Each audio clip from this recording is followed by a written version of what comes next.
Alô, sejam bem-vindos a mais essa gravação de um vídeo para a série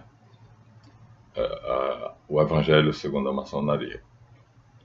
Nós estamos no número 4, me parece, e vamos mostrar a vocês como é que o irmão Diego Sardone, na loja Sofia Perennes, em conferência para membros do Grande Conselho apenas, em Cosenza, na Itália, ele vai dar em detalhes o evangelho maçônico usado pelo Karnal. É esse o evangelho dele, por isso que ele diz que Jesus nunca disse que era Cristo, Jesus nunca disse que era Deus. Porque nas Bíblias que nós temos, essa é católica e essa é protestante. Em todas as duas, a Bíblia de Jerusalém, Novo Testamento, e aqui Ferreira de Almeida, em todas as duas, se diz a mesma coisa. Então, não é o que Karnal afirma, que Jesus nunca disse que era Cristo, Jesus nunca disse que era Deus. Olha, Karnal, você estava lá para ver, porque durante 3 anos ele pregou só para quem estava lá. Durante 15 anos não se escreveu nada sobre Jesus. E aí, quando você faz essa afirmação, você está baseado nesse evangelho que eu estou dizendo agora, tá? Está desmascarado. Por isso que você não encontra no capítulo 4 de João o episódio de Jesus com a samaritana, onde ela diz, quando Cristo vier nos ensinar todas as coisas, e ele diz, sou eu, mulher, que falo contigo. Ora, então você é um apedeuta, ou você é analfabeto funcional, ou você está agindo exatamente como agente dos Supremos Conselhos. Para mim, é tudo isso. Bom, vamos então continuar. Paramos no parágrafo anterior, no vídeo anterior, dizendo que toda a encarnação de Cristo, na verdade, é um mito que se repete, que fala que o Cristo tinha 12 apóstolos, porque, na verdade, o Cristo é simbolizado pelo Sol, quer seja Apolo, quer seja Mitra, quer seja Osíris, no caso do filho de Ra, que é o Sol. Então, todos eles são a mesma coisa, e Jesus também é mais um. Aí nós vamos ter um problema. A pedra no sapato da maçonaria, que segue esse evangelho gnóstico, que é uma barbaridade, mas que é antigo mais do que azeite e vinagre, e que aqueles que negam a verdadeira pregação dos evangelistas, os sinóticos, as cartas paulinas, então estão baseados neste evangelho, minha gente. Logo, a maçonaria é uma religião. Ela tem um evangelho próprio, que eu estou lendo para vocês. Então, depois de dizer que o Cristo é mais um, o que não é verdade, como eu dizia, porque a pedra no sapato de todos aqueles, Jonathan, Maria Pereda, Karnal, a pedra no sapato é que Jesus é histórico, enquanto todos os outros personagens são míticos, Dionísio o Baco, Orfeu, Mitra, Osíris, filho de Ra, todos esses são míticos. Então, ninguém tem uma história verdadeira, uma base verdadeira. Jesus tem. Jesus é histórico e eles mesmos estão tendo que admitir isso. Hoje, de modo geral, os historiadores confessam piamente, pelo menos quando começaram, que pelo menos 14 passagens do Evangelho de Jesus Cristo eram verdadeiras. Atualmente, essas 14 passagens foram se alargando e já ninguém mais duvida de que Jesus é um personagem histórico. E aí está o problema. Por isso ele é o foco. Todas as baterias dos inimigos dele estão apontadas para ele, porque ninguém sabe onde é que está o túmulo de Osíris, o túmulo de Dionísio, qual é a história, o documento que prova historicamente que Dionísio existiu, que Orfeu existiu. Então não tem. Jesus tem. Daí o ódio contra ele. Mas esse ódio contra ele vem de quem? Esse ódio contra ele vem de uma igreja chamada Carral. E aí a maçonaria é produto dessa igreja. Vamos provar aqui através do livro de Franco Ribeiro de Magalhães. Vamos provar. Esse evangelho, que é gnóstico, foi adotado pela Carral, a sinagoga de Satanás, como São João chama na ilha de Patmos, e nós vamos provar aqui, por um livro maçônico, que é absolutamente verdadeiro e que tem aqui o imprimato, ou seja, um documento que diz que aqui está aquilo que a verdade que as autoridades maçônicas mais elevadas aceitam. Aqui está o documento que diz: imprima-se este livro para ele contém a doutrina maçônica. Pois bem, é baseado então neste livro que nós vamos dizer a vocês o seguinte. Ouçam com atenção. Augusto Franklin Ribeiro de Magalhães, é oficial. Então, é ele que vai dizer. A maçonaria é um braço do judaísmo. O capítulo é Maçonaria Primitiva. E ele diz: as multiplicações da maçonaria e suas bifurcações não deixam de colocar pontos de interrogação quanto à origem desconhecida não, né? Porque ele vai dizer aqui, desta ordem que se pretende ser puramente hebraica. Querem que eu releia? Não deixam de colocar pontos de interrogação quanto à origem desta ordem que se pretende ser puramente hebraica. Que se pretende ser é duvidoso, mas logo adiante ele diz, com a palavra Maurice Pellard, famoso, citado por Lepage, outro maçom famoso. Os únicos elementos característicos do simbolismo e o ritual da maçonaria propriamente dita são as palavras sagradas e palavras de passe, nome das colunas, nome dos personagens representados pelos principais oficiais, e essas são todas palavras hebraicas. Isto é tanto mais importante que a iniciação aqui é apresentada como tendo por finalidade encontrar a palavra perdida, como era a pronúncia do nome Yod-He-Vav-He, que hoje a gente diz Javé. Aí está a prova de que a maçonaria procura a palavra perdida, né, que os judeus não procuram, eles se satisfazem de chamar Hashem ou Adonai, mas a procura da palavra perdida maçônica é, na verdade, porque perdeu-se a verdadeira palavra. Yahvé são 4 consoantes. Na verdade, o Testemunho de Jeová, Sociedade Torre de Vigia, fez o absurdo de dizer que é Jeová. Mas então está aí o traço. Ele está dizendo claramente: todos os nomes na maçonaria são hebraicas. Então, a origem da maçonaria é hebraica.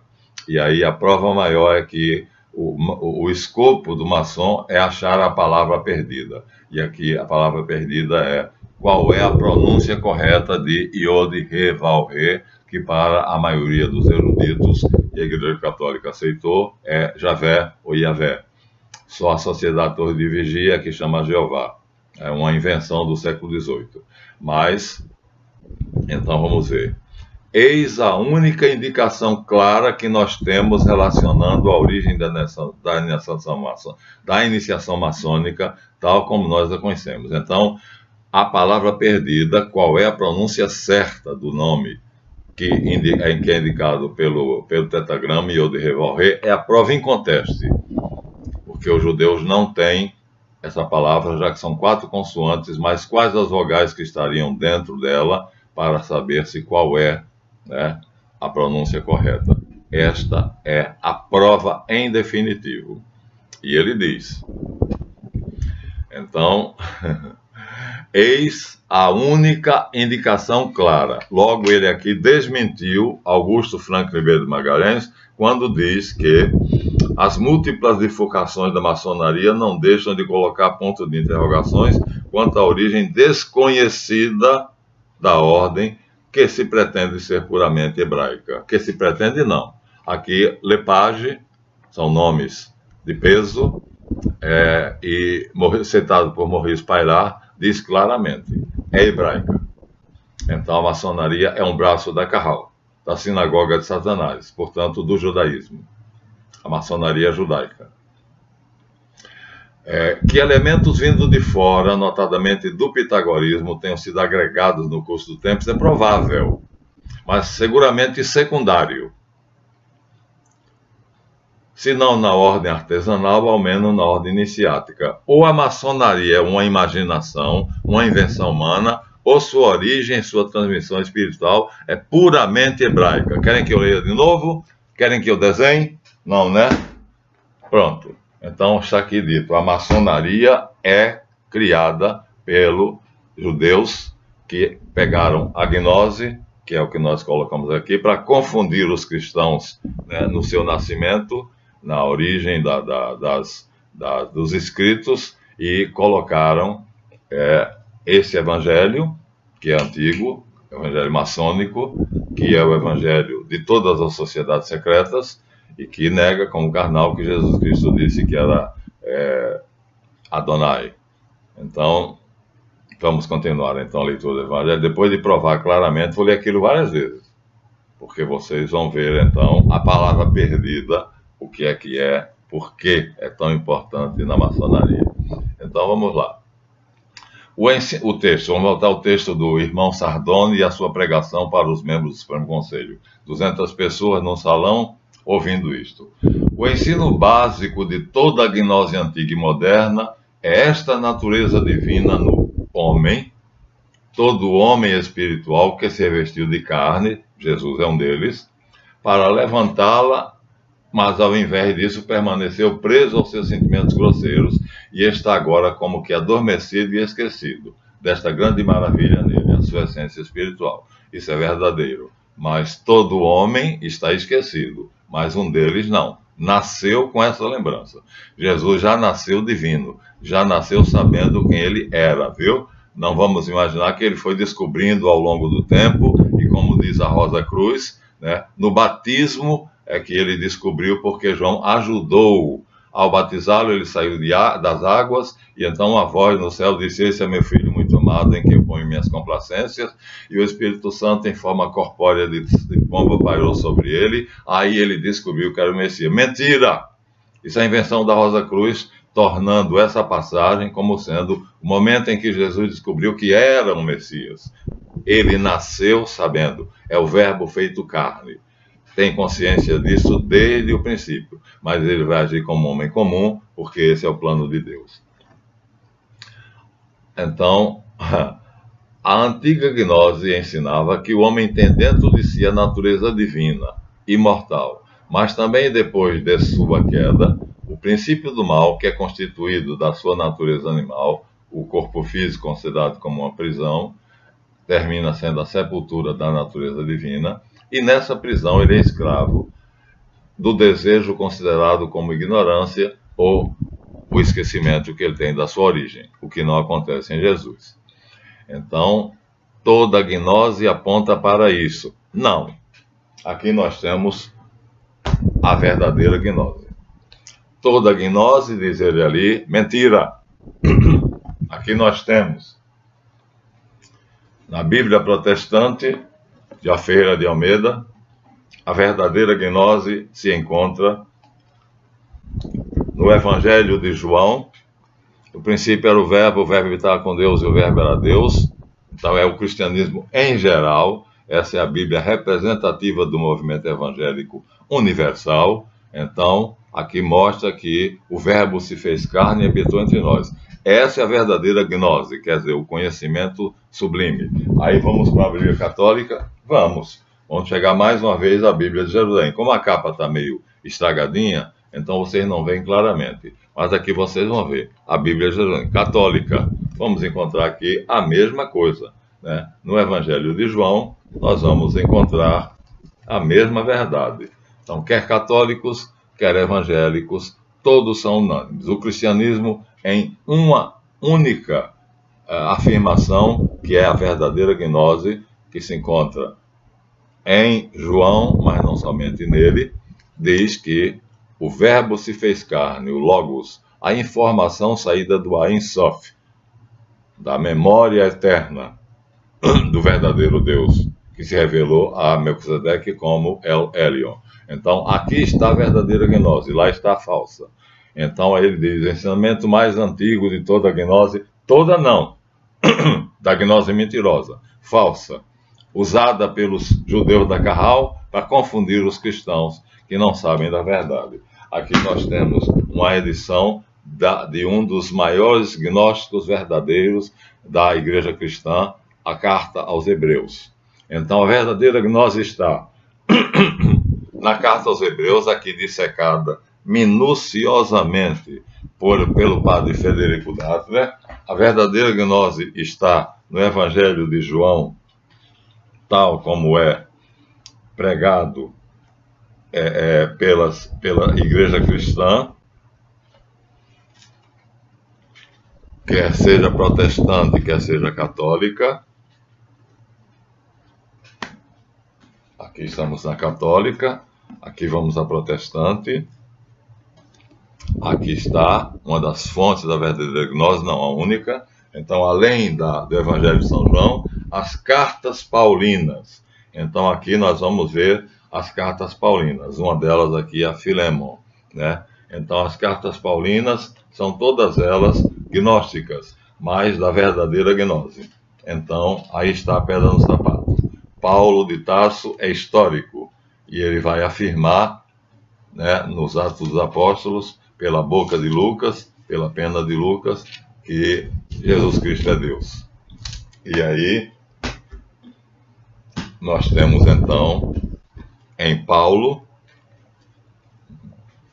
nós temos na parte do Evangelho aos Hebreus, na carta da Epístola aos Hebreus, e nós temos em João. Então nós temos três fontes da verdadeira gnose: o Evangelho de João, as Epístolas Paulinas e especificamente a carta aos Hebreus. Isso é unânime entre os cristãos, exceto os testemunhas de Jeová, que dizem que Jesus é apenas divino.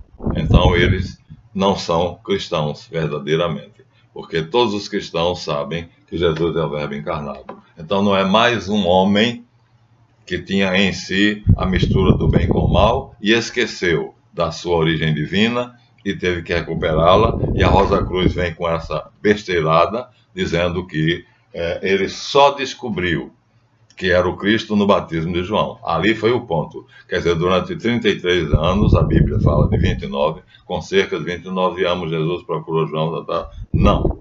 E é isso que a Igreja Católica ensina nas catequeses batismais. Aqui nós temos o original, ou seja, é um livro editado modernamente, mas baseado no original, de o que eram as catequeses de Cirilo de Jerusalém, que foi um dos discípulos diretos de João Evangelista. Então nós temos a tradição certa, histórica. Policarpo de Esmirna ia para a ilha de Patmos para receber de João, de boca a ouvido, a verdadeira origem de Jesus Cristo, que ele não era simplesmente um homem. Aquilo que nossos olhos viram, aquilo que nossos ouvidos ouviram, diz João, a verdadeira gnose. Aquilo que nossas mãos tocaram, isto nós damos testemunho, que o Filho de Deus esteve entre nós na carne, como homem. Esta é a verdadeira gnose. Mas vamos à falsa. Vamos fazer de conta que estamos nela. Então, Jesus, como outros, encerrado nessa prisão do corpo, se torna escravo do desejo, que é ignorância ou esquecimento da sua origem. Aqui estou lendo o texto.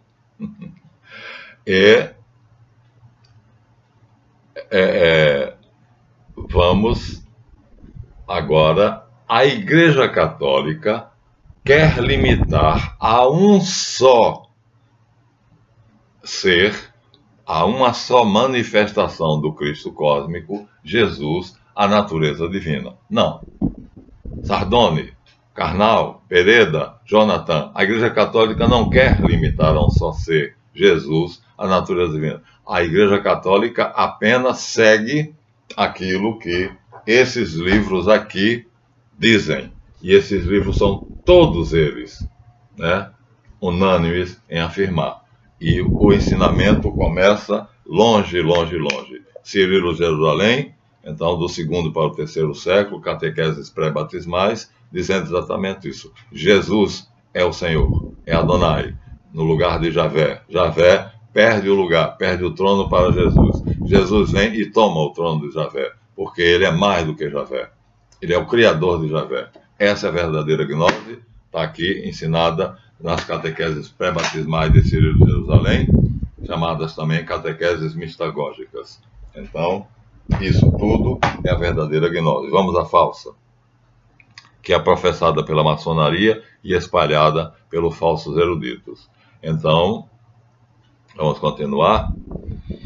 Em vez de propor Jesus como um ponto de encontro entre Deus e o homem, ou seja, mais um que, como Buda, conseguiu chegar a um dos corpos, a um dos veículos, né, da sua manifestação como ser humano, como mais um desses,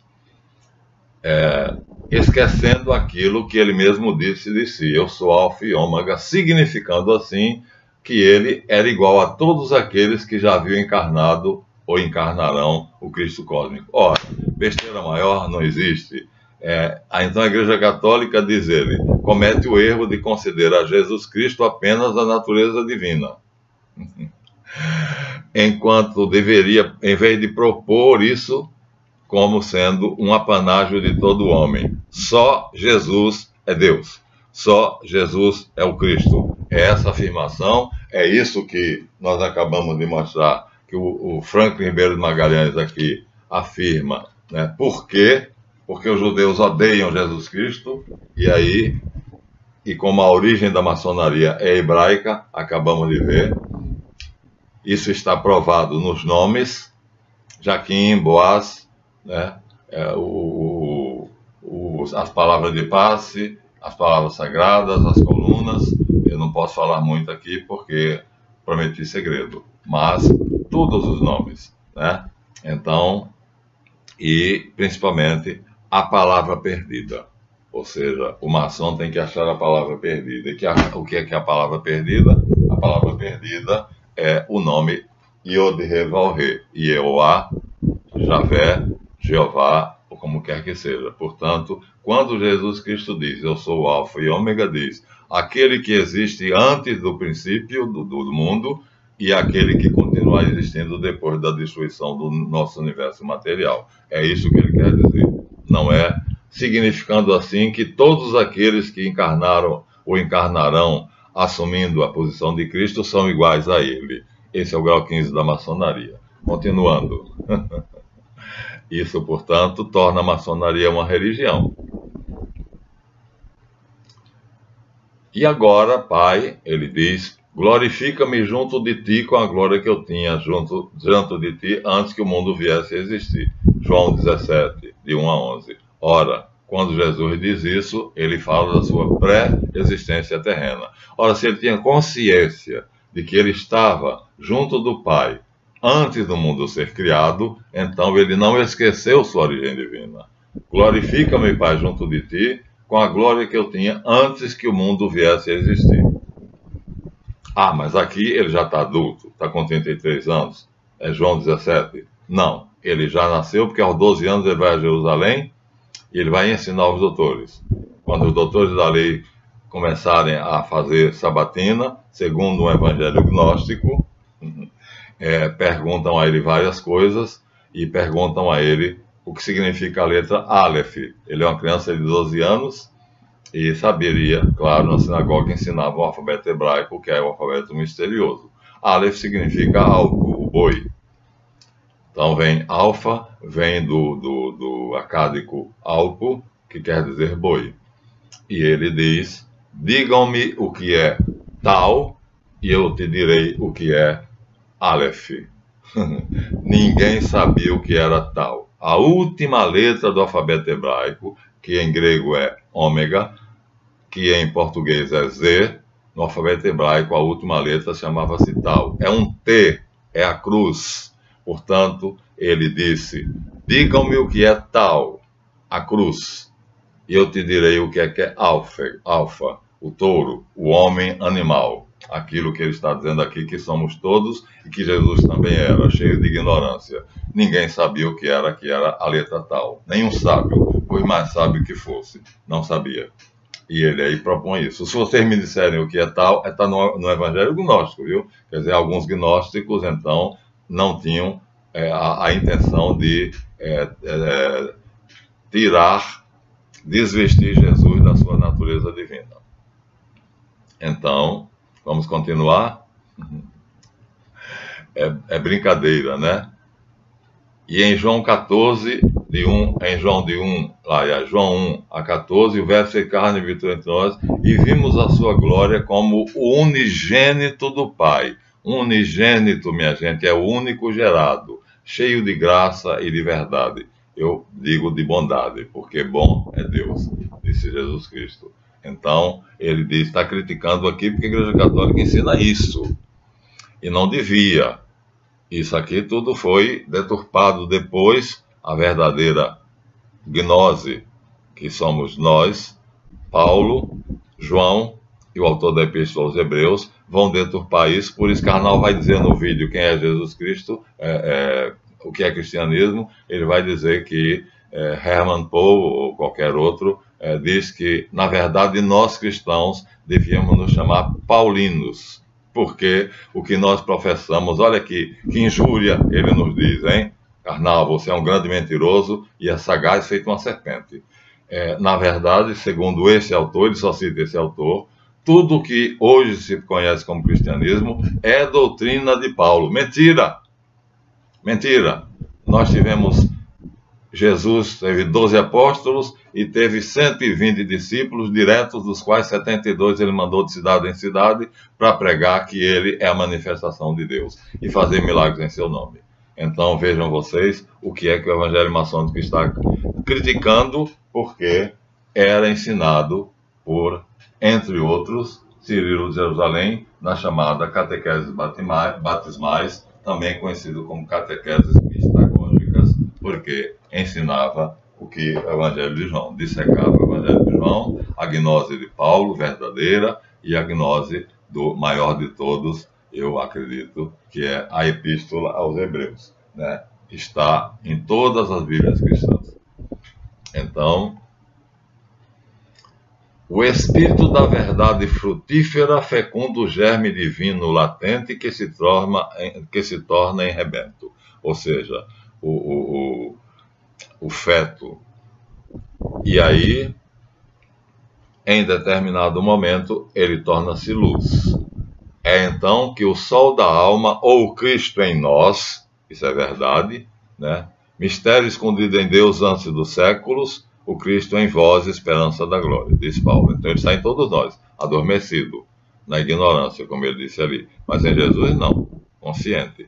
Ele sabe quem era. Quando ele perguntou aos discípulos, quem sou eu? Quem dizem os homens que eu sou? Ele queria saber se os discípulos já tinham chegado à conclusão de quem eu era. E quando Filipe diz, mostra-nos o Pai, porque você disse que é igual ao Pai, e nós creremos.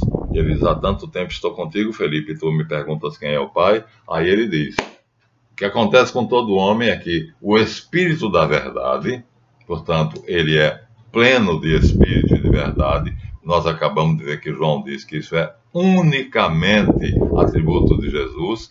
O Verbo se fez carne e habitou entre nós, e nós vimos como Filho único do Pai, cheio de sabedoria, poder e verdade. Então, veja, um amontoado de mentiras, né, junto por vários sábios da antiga gnose, a serpente antiga, o diabo, e aceito pelos judeus, aqui está dito claramente, para poder confundir os cristãos no cristianismo nascente, botando isto aqui na igreja de Marcião, nas outras igrejas de Ario, que era para poder criar a confusão, né? Todos esses judeus. Ario era judeu e Marcião era filho de um pai judeu. O judeu está sempre no meio. Então, essa é a gnose, que não é judaica, é universal, mas que os judeus pegaram, segundo Augusto Ribeiro Franco Magalhães, usaram e aí criaram a maçonaria para, quer dizer, durante o início, né, nos 300 séculos iniciais, principalmente no segundo século, as controvérsias doutrinárias são muitas. E aí vão surgir os próceres, né? Aurélio Agostinho, Eusébio, Irineu de Lyon, e vão surgir as grandes mentes que vão dizer a verdade, a verdadeira gnose. Jesus Cristo é Adonai, para a glória do Pai. Adonai quer dizer Cristo e Deus. Mas, segundo o Evangelho maçônico, que é a gnose antiga, toda a criatura, todos nascem como um germe dentro do útero materno e então vem a luz.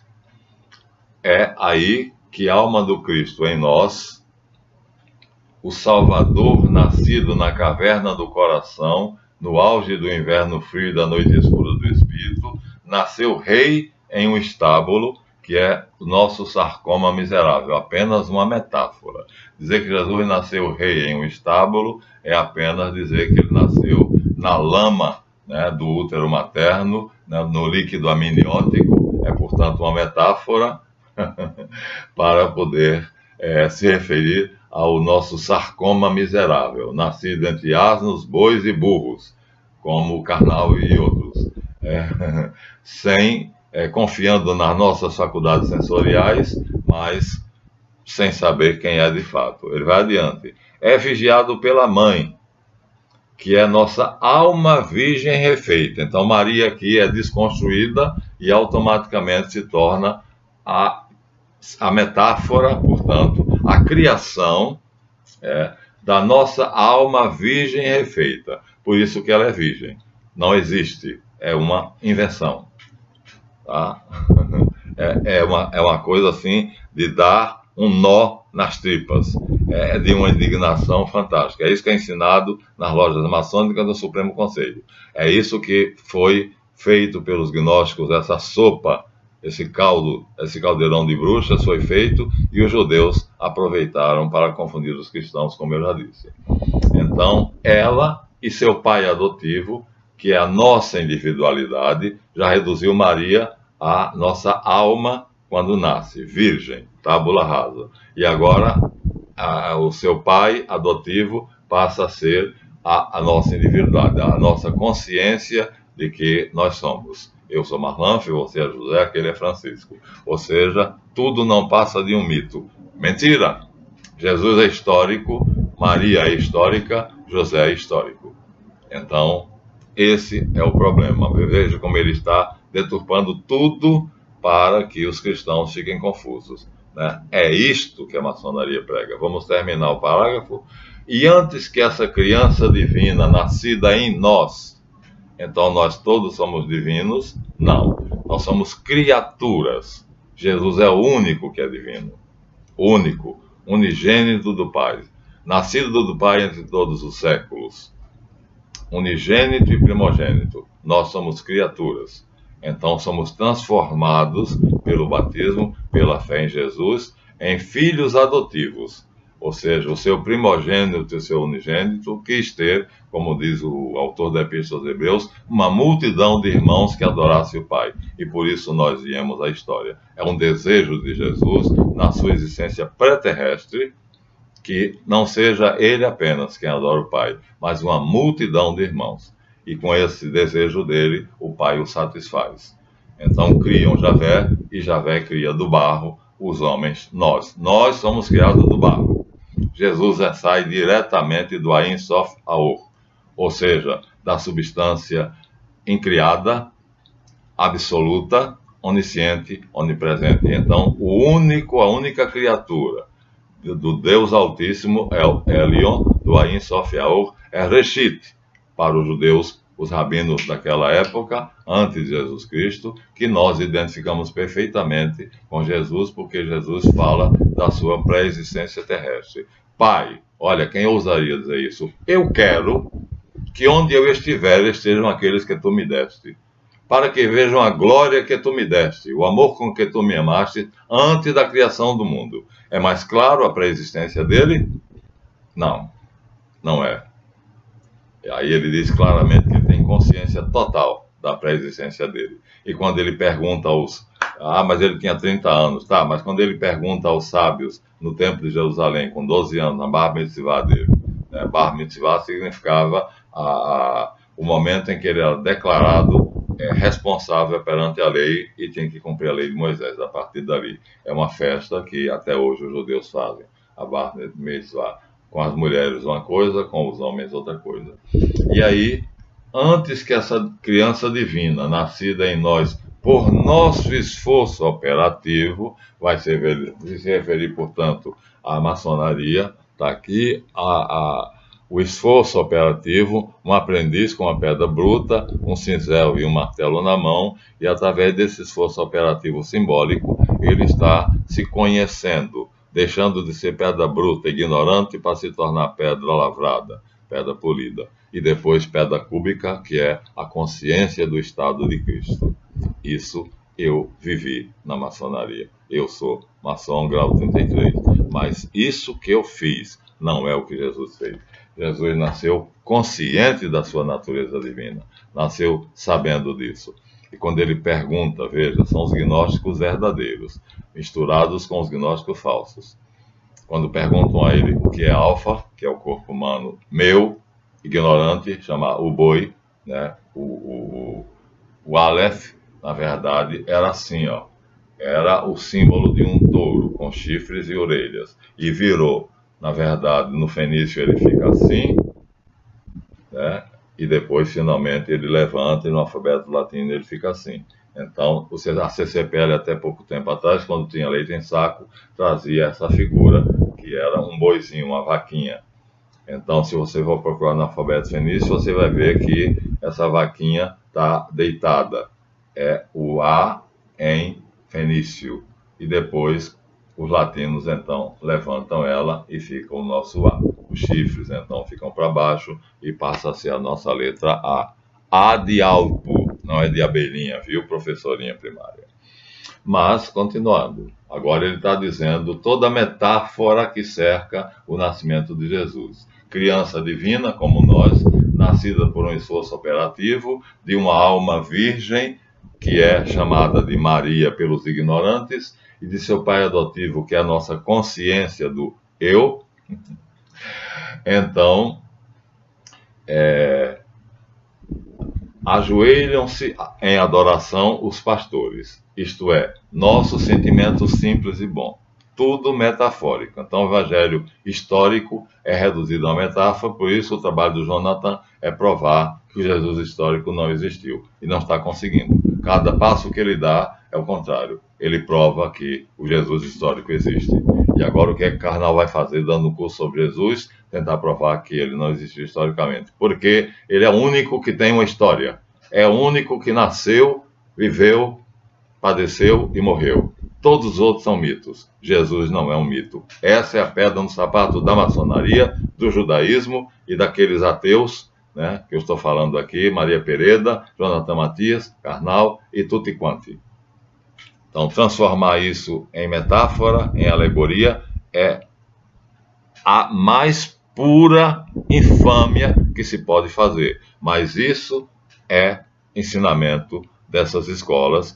E Pereda diz, sinto muito, você ter aceito isso e para você Jesus não tem a menor importância. Jonathan, você parece que é ingênuo, porque você é muito inteligente, mas cada pesquisa que você faz, você vai chegando à constatação de que ele é histórico. E os historiadores, como diz Karnal no vídeo, em um dos vídeos dele, hoje é unânime consenso pelos historiadores que Jesus é um personagem histórico. Quem vai dizer isso de Mitra? Quem vai dizer isso de Osíris? Quem vai dizer isso de Baco? Quem vai dizer isso de Orfeu? Ninguém. Não se tem história. Então, por que tanto ataque a Jesus? Porque Jesus é o alvo das baterias de todo esse povo. Porque os judeus que odeiam ele pagam. Né? A Carral tem um poço cheio de dinheiro, disse o Rabino Weiss. Israel Davidson Weiss. O vídeo eu vi. Está em inglês, mas com legendas. Né? Os judeus odeiam Jesus e odeiam os árabes. Ele dá os motivos pelos quais odeiam os árabes, mas nos interessa porque odeiam Jesus. Porque Jesus é maior do que Moisés. Nem Salomão, com toda a sua grandeza, se vestiu como um dos filhos, diz ele. E aqui está quem é maior do que Salomão. Então, venerável, que eu já fui, né? Comecei como venerável, sentado no trono de Salomão. Olha a prova aí da maçonaria cerebraica. O lugar onde o venerável senta a bunda é chamado trono de Salomão. Por que de Salomão? Porque é um Messias hebraico. Então eu deveria me considerar ali o Messias hebraico e convencer a plateia, os meus irmãos maçons, éramos 36, que todos nós deveríamos reconstruir o templo de Salomão, que é o que os judeus querem fazer em Jerusalém, mas já desistiram. Vai ser apenas uma pedra cúbica simbólica. para que não haja uma guerra mundial, porque os árabes fariam do mundo um inferno se eles desmontassem as mesquitas. Muito bem.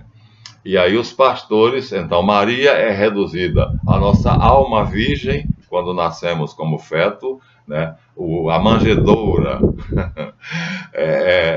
na verdade, o útero materno com o líquido amniótico, o pai adotivo é a nossa consciência de ser e é adorado pelos pastores, isto é, por nossos sentimentos bons. E também pelos reis magos, nossas faculdades mentais superiores, porque mago vem de magi, que quer dizer mais, maiores, guiados pela estrela brilhante da nossa intuição mental, né? Eu não vou dizer, não vou muito longe, mas a estrela radiante, na verdade, na maçonaria, então simbolizaria a nossa intuição mental, que vê brilhar no céu da nossa consciência os nossos sentimentos superiores, nossas faculdades superiores. Isso tudo, portanto, é uma metáfora para fazer com que Jesus Cristo seja reduzido a um simples homem. Grau 15 e grau 18. Trazem presentes ouro, incenso e mirra, simbolizando precisamente as 3 fases evolutivas da reintegração humana. Por isso, são muito mais fatos pseudo-históricos. Pronto, ali destruiu tudo.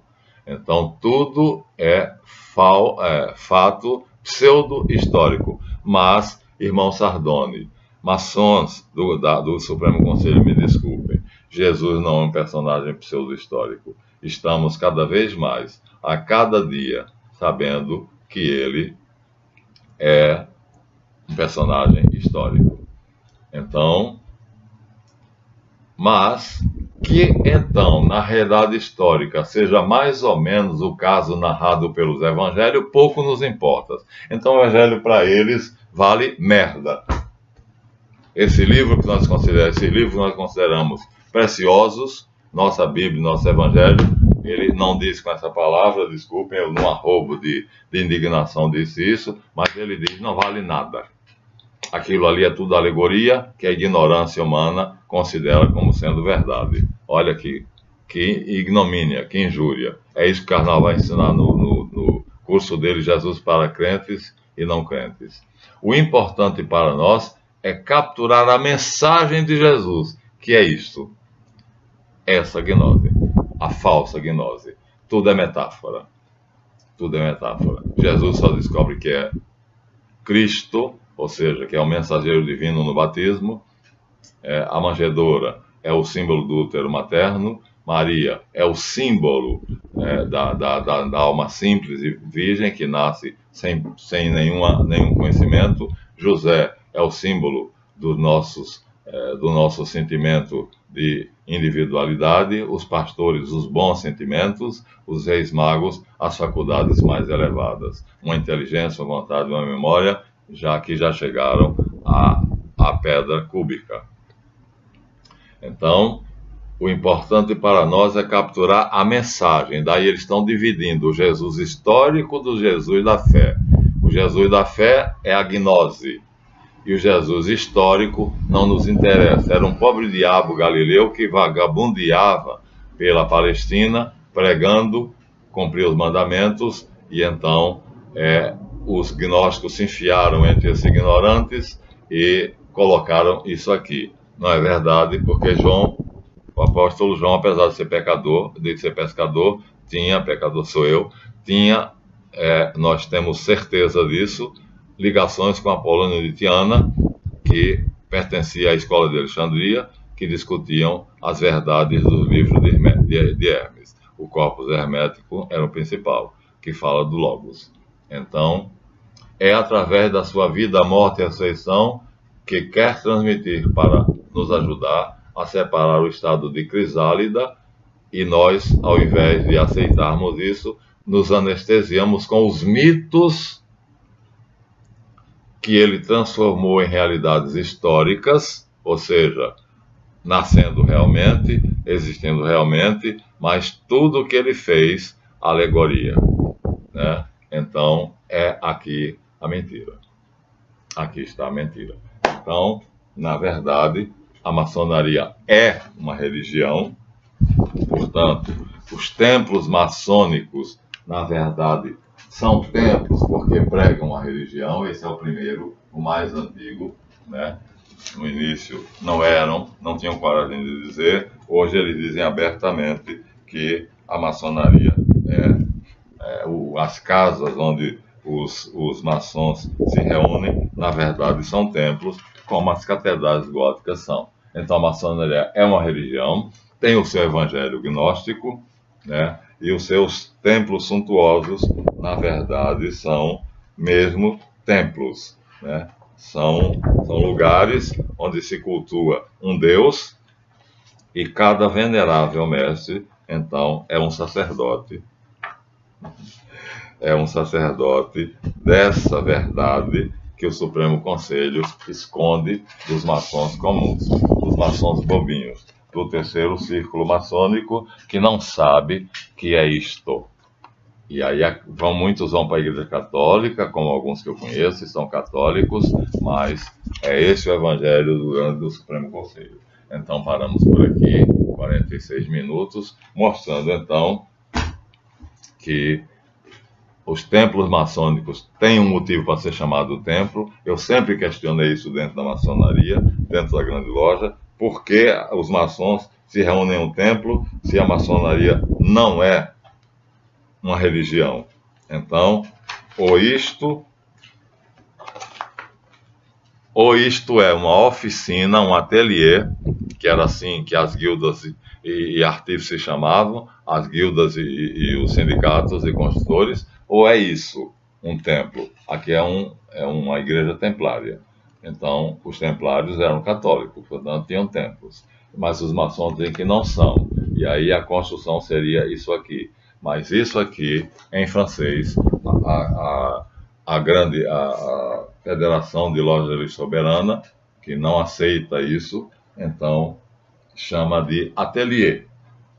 Então, nós nos reunimos, nós que pertencemos à Federação de Lojas Livres Soberanas, chamamos o lugar das nossas reuniões de ateliê, não de templo. Ateliê porque somos artesãos, estamos construindo o mundo. Templo é religioso, é igreja. Mas por que essa noção chegou até nós? Porque a Kahal hebraica impôs transformar a maçonaria em templos. Aqui está a fachada, e aqui está o interior. Um templo, portanto, são membros de uma religião. A maçonaria é uma religião, portanto, é sectária, é uma seita, que tem o seu próprio evangelho, que o povo desconhece, e que os maçons bobinhos, que nós chamamos do terceiro círculo, aqueles que fazem apenas a fachada da maçonaria e não sabem que essa verdade é aquilo que o Supremo Conselho escondem, mas como os templos egípcios, né? Então, os templos Rosacruzes, também templos, os templos maçônicos, então todos eles professam esta mesma religião. E essa religião é exatamente o contrário do cristianismo. Então, o que nós, da Federação de Lojas Livres Soberanas, chamamos de ateliê, que é assim, ali se faz um trabalho artesanal para construir o homem e o mundo, eles chamam de templo. Que aí eu queria encontrar aqui um bem suntuoso para mostrar como eles se ufanam e se orgulham de terem templos. E aí eu fui, sabendo já, mas eu queria saber por dentro, eu fui o que todo venerável mestre é. Um sacerdote judeu, aqui ó. É isso que você é. Se você é maçom, e se você senta na cadeira de Salomão, e se você é um vigilante, primeiro ou segundo vigilante, se você é um oficial, você é na verdade um sacerdote judeu, embora não saiba. Você ignora isso, mas você é isso. Então agora você está sabendo. Porque você tem um evangelho, você tem uma igreja, você tem uma religião, você tem a doutrina. O livro da lei é apenas alegoria para eles. valorizam o Antigo Testamento, valorizam. Mas o Novo Testamento, para eles, é um conjunto de mitos. Valorizam o Antigo por causa da Terra Prometida, só por isso, viu? Para poder tomar a Palestina. Com esse mito da Terra Prometida, eles terminaram tomando a Palestina. Mas isso não era assim. Isso se tornou assim nesse momento célebre. 1723, está aqui o Duque de Montagu e o Conde de Wharton unindo as duas maçonarias, a operativa de um lado e a não sei quem é Wharton e não sei quem é Montagu do quadro. A legenda não diz. Mas aqui os especulativos estão do lado, os operativos de outro, e os dois primos, então, fazem o que durou 80 anos de luta. Os operativos que tinham a verdadeira gnose, então são obrigados a aceitar os especulativos que têm a falsa gnose, e aí a maçonaria se torna uma só, a Grande Loja Unida de Londres. A Grande Loja de Londres se torna a Grande Loja Unida. Está aqui o momento, 1723, mentirosamente dita pelos maçons que é 1717. Mas Ambelan diz, não há nenhum documento que prove isso. E se você se aprofundar no estudo deste fato, você vai encontrar o contrário. Não só não há documento que prove, mas você vai perceber que a comprovação é totalmente impossível, porque tudo mostra o contrário. Nascida em 1703, com a Constituição de Anderson, e Anderson e Desaguliers, e o Duque de Montagu e o Conde de Wharton espalharam que ela nasceu em 1717, mas 1717 é a data fictícia, depois nós vamos dizer por quê. Então, ficamos aqui indignados, né? Mas nós vamos ler até o fim. Vamos ter que ir até o fim. Reduzindo Jesus a um homem qualquer, o grau 15 da maçonaria, criados por Javé, o Deus fazedor, enquanto Jesus Cristo é criado por Elohim, o Deus criador, onipotente, onisciente, onipresente. Então, a distância que nos separa é abissal, é abismal. Então, dizer que nós somos iguais e que ele nasceu ignorante como nós, e que depois foi desenvolvendo, como na maçonaria, né, da pedra bruta para a pedra cúbica, fazendo esse trabalho artesanal, até que aos 33 anos, quando João o batizou, ele despertou para o fato de que ele era o Cristo. Tudo isso porcaria, tudo isso mentira. E é isso que está sendo espalhado subliminarmente na revista Super Interessante, na revista Galileu e em todos os folhetos, porque eles têm um poço de dinheiro para fazer publicações e confundir os judeus. A última, mais eficaz produção deles foi o Código da Vinci, baseado no livro O Santo Grau e a Linhagem Sagrada. Já mostrei, vou mostrar de novo. Foi o grande Chan mais recente, né, que deixou todos os dois autores ricos, os historiadores Lee, Lincoln e Begent, que fizeram o Santo Grau e Linhagem Sagrada, ficaram ricos, o livro se tornou um best-seller, mas na ficha catalográfica está escrito ficção. E no Código da Vinci a ficha catalográfica também está escrita ficção. E o Dan Brown ganhou, só com o livro, 200 milhões de dólares. Aí veio o filme. Com o filme ele ficou podre de rico. Então é muito bom e é muito fácil, e eu estaria hoje no Palacete se eu tivesse aceito o que Paulo Coelho aceitou, ser neotemplário. O convite eu recebi, a folha de papel estava lá. Qual era a minha obrigação? Fazer o que eles pedissem no momento em que eles pedissem. Eu já sabia qual era o objetivo dos neotemplários: destruir a Igreja Católica e a imagem de Jesus Cristo. Quando eu vi aquilo, eu falei, estou ferrado, não tem como sair. Estou na casa dele, ele me conhece, e aí eu pedi a ele tempo para pensar. Esse tempo para pensar foi, desapareci, me mudei de endereço, ele não soube mais me encontrar. Ele achava que eu tendo esse conhecimento, pondo à disposição da falsa gnose e do grande conselho. Os templários são mais radicais ainda do que a maçonaria, mais eficientes, né? São eles que criaram os Illuminati. Os Illuminati são uma criação dos templários. Então, minha gente, vocês estão vendo aqui que cuidado quando entrarem nas sociedades secretas. elas professam esse evangelho. Portanto, o próximo vídeo vou adiantar. A lenda de Irã, portanto, é uma paródia da vida, morte e ressurreição de Jesus Cristo.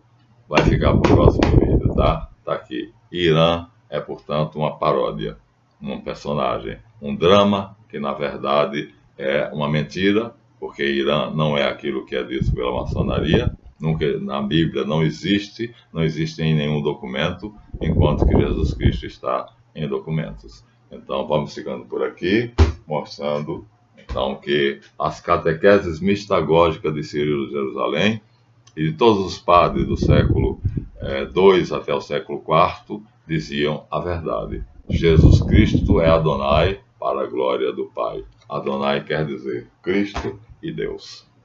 E Pio non dico. Inscrevam-se no canal, está crescendo. Alguém está me ajudando. Cada vez, comecei com 36, já estamos com 200 inscritos. Vamos chegar a 1000, tá? Vamos lá. Não se paga nada, você não paga nada, é grátis, portanto inscreva-se. Dá uma força para a gente falar a verdade. Esse é o canal da verdade, por isso eu chamei de Guia dos Perplexos, que é a maior obra de um dos judeus mais admiráveis. Portanto, eu não tenho nada contra o judeu e o judaísmo, Moisés Maimônides, né? Não tenho nada contra ele. Agora, contra Ario eu tenho, né? Contra Marcião eu tenho, então é uma questão de homem para homem. Não tem nada a ver com raça. É impossível um cristão ser antissemita se Jesus era semita. Seria um absurdo. Eu não sou outro carnal da vida, tá bom? Então, assim, vamos. Gostaria de assistir o teu curso, Leandro Carnal. Jesus para crentes e não crentes. Para saber quais são as baboseiras que você vai fazer lá, como professor de história, apresentando uma forma belíssima e um conteúdo podre.